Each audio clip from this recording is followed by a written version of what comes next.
తీసుకో తీసుకో తీసుకో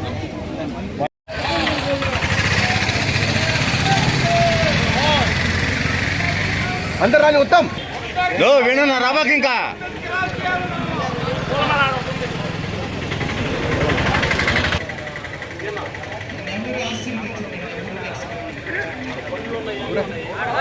సార్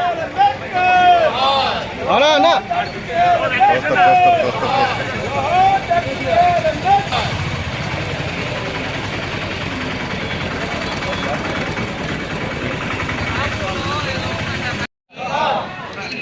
ఏ 2 నిమిషాలకు అయిపోతా కింద పుస్తకం వాయిస్ ఇస్తాను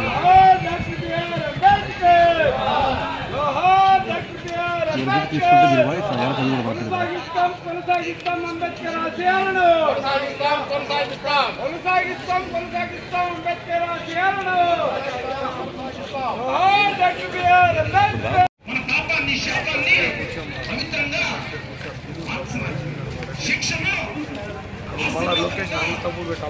అన్నా ప్రసాద్ అన్నా వెనక్కి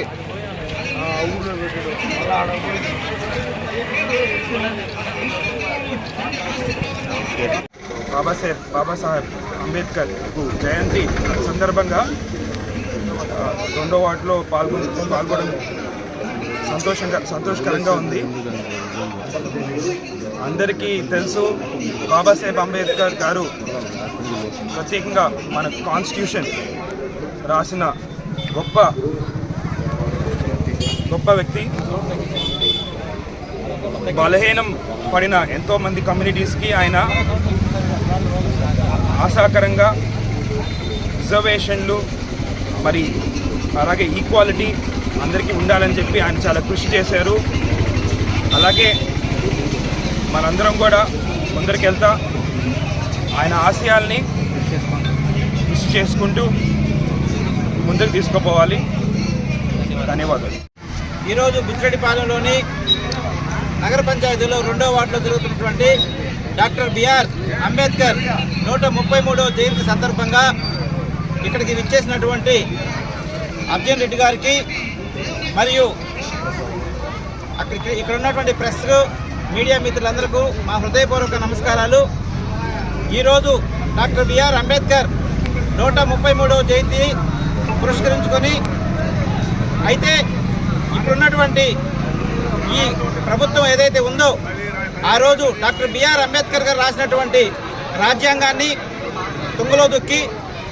ఇప్పుడు బడుగు బలహీన వర్గాలకు చెందినటువంటి స్కీములు కానీ రావాల్సినటువంటి ఏదైతే రాజ్యాంగపరంగా రావాల్సినటువంటి నిధులు స్వచ్ఛందంగా ప్రతి బడ్జెట్లో రాజ్యాంగపరంగా ఎస్సీలకు కానీ ఎస్టీలకు కానీ బీసీలకు కానీ మైనారిటీలకు కానీ ఎంతెంత కోటాలో బడ్జెట్లో ఎంత కేటాయించాలన్న విషయం ఆనాడు డాక్టర్ బిఆర్ అంబేద్కర్ గారు రాసినటువంటి నిబంధనలు కూడా తుంగలో దొక్కినటువంటి ప్రభుత్వం ఈరోజు ప్రభుత్వం.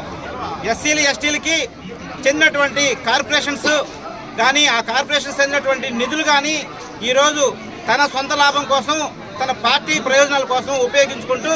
పేదలకు చెందాల్సినటువంటి స్కీములన్నింటిని కూడా రాజ్యాంగపరంగా రావాల్సినటువంటి నిధులను కూడా రానియకుండా ఈరోజు ప్రభుత్వం చేస్తుందని తెలియజేస్తూ, అలాగే ఈరోజు బడుగు బలహీన వర్గాలు ఈరోజు స్వచ్ఛందంగా కానీ లేదా వాళ్ళు రాజ్యాధికారం పొందడానికి ప్రత్యక్ష ఎలక్షన్లో కానీ పరోక్ష ఎలక్షన్లో కానీ ఆనాడు డాక్టర్ బిఆర్ అంబేద్కర్ రాసినటువంటి రాజ్యాంగపరంగానే ఈరోజు ఎస్సీ ఎస్టీ బీసీ మైనారిటీలకు రిజర్వేషన్ పరంగా రాజ్యాధికారం వస్తుందని కూడా ఈరోజు తెలియజేయడం జరుగుతుంది. ఆ రోజు రాజ్యాంగ పరంగా డాక్టర్ బిఆర్ అంబేద్కర్ గారు ఏ కలలైతే కన్నాడో ప్రతి దళిత కుటుంబాలు పేద కుటుంబాలు చదువుకోవాలి, స్వచ్ఛందంగా ఆర్థిక పుష్టి సంపాదించుకోవాలి, 10 మందికి సహాయపడే విధంగా ఆ రోజు ముందు ఆలోచనలతోనే డాక్టర్ బిఆర్ అంబేద్కర్ గారు రాసినటువంటి రాజ్యాంగాన్ని ఆధారంగానే ఈరోజు మేమంతా కూడా ఇక్కడ ఉన్నటువంటి దళిత కుటుంబాలు ఈరోజు మేము స్వతంత్రంగా ఆర్థికంగా ఎదగలిగామంటే దానికి ప్రధానమైన కారణం డాక్టర్ బిఆర్ అంబేద్కర్ అని చెప్పి నేను సహృదయంగా తెలియజేస్తున్నాను. గతంలో బుచ్చిరెడ్డిపాలెంలో మా మిస్సెస్ సర్పంచ్గా చేసింది. దానికి కూడా ఆ రోజు కల్పించినటువంటి రాజ్యాంగ పరంగా రిజర్వేషన్ పరంగానే మా భార్య ఆ రోజు ఇక్కడ మేజర్ పంచాయతీకి సర్పంచ్గా ఎలక్ట్ అవ్వడం, ఇక్కడ ఉన్నటువంటి దళిత కుటుంబాలకి ఎస్సీ ఎస్టీ కాలనీలు అన్నింటిని కూడా అభివృద్ధి చేసుకునే విధంగా కూడా మేము మా వంతు సహాయపడి ఈరోజు అభివృద్ధి ఎంతో ముందుకు తీసుకెళ్లామని చెప్పి మేము తెలియజేస్తూ, అలాగే అదే రాజ్యాంగంలో ఇచ్చినటువంటి రిజర్వేషన్ పరంగానే మా పెద్ద అబ్బాయి కూడా ఈరోజు ఆ రిజర్వేషన్ పరంగానే ఈరోజు ఈ దళిత వాళ్ళు కార్పొరేటర్గా పోటీ చేసి గెలవడం జరిగింది. దయచేసి రాజ్యాంగాన్ని సక్రమంగా అమలు పరిస్తే ప్రతి పేద కుటుంబానికి, ప్రతి దళిత ఎస్సీ ఎస్టీ కుటుంబాలన్నిటికీ కూడా ఉపయోగపడి వాళ్ళు స్వతంత్రంగా అభివృద్ధి చెందడానికి దోహదపడద్దని చెప్పి మేము భావిస్తూ, మరొకసారి రాజ్యాంగాన్ని రచించినటువంటి డాక్టర్ బిఆర్ అంబేద్కర్కి మా హృదయపూర్వక ధన్యవాదాలు తెలియజేసుకుంటూ ఆయనకి 133వ జన్మదిన శుభాకాంక్షలు తెలియజేసుకుంటూ అందరికీ